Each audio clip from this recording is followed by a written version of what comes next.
জুবিনক ভালপোৱা এজন গুচি গ'ল। জুবিনে ক'লে সি মোৰ লগতে আছিল প্ৰতিটো কামত। কথা কি কওঁ মোৰ লগতে থাকে প্ৰত্যেকটো কামত। শোকসন্তপ্ত পৰিয়ালক সমবেদনা জুবিন গাৰ্গৰ।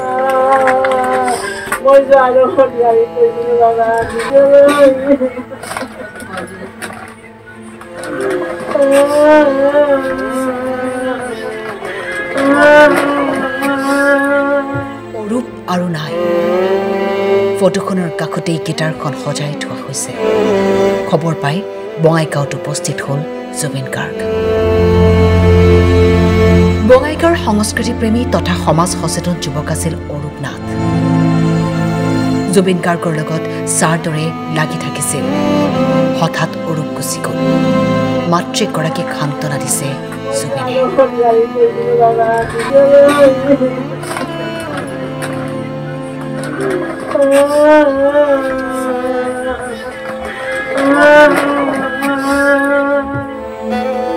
অৰূপক সৰি জুবিনে ক'লে এজন প্ৰধান সৈনিকৰ দৰে সি মোৰ লগতেই থাকে প্ৰতিটো কামত।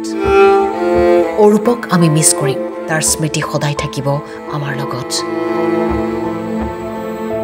মই আজি 4 দিন কাৰণে আহিছোঁ আচলতে, পিছদিনা নাহিলোঁ। আৰু অৰূপৰ কথা কি কওঁ মোৰ লগতে থাকে প্ৰত্যেকটো কামত। এজন প্ৰধান সৈনিক বুলি ক'ব লাগিব। চ' এইটো আকস্মিক এটা ঘটনা। আৰু মই ইয়াত নাছিলোঁ, মই গৈছিলোঁ আপাৰ আছাম। যোৱাৰ আগৰ 3 দিন সি মোৰ লগতে আছিলে ষ্টুডিঅ'ত।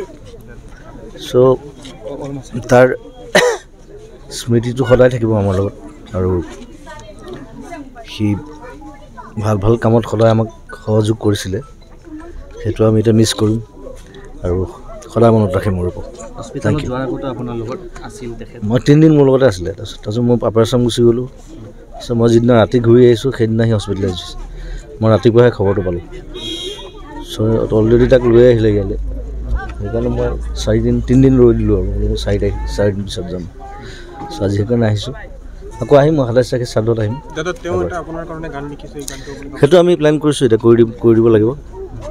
মাৰ্চত তাৰ বাৰ্থডে দিনা ৰিলিজ কৰিম বুলি কৈছে। চ' শেখৰ আৰু মই কথা পাতিছোঁ, আমি অতি শীঘ্ৰে গানটো কৰি ৰেডি কৰি দিম।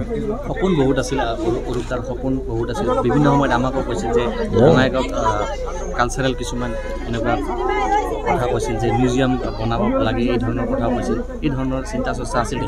তাৰ লগৰকেইটা আছে এতিয়া আমাৰ লগত। আমি কথা পাতি ল'ম কি কৰিব পাৰোঁ, চাওঁ কৰিম যিমানখিনি পাৰোঁ। বঙাইগাঁৱত অৰূপদাৰ কাৰণে স্মৃতি থকা কিবা বস্তু চাওঁচোন, চিন্তা কৰি চাওঁ।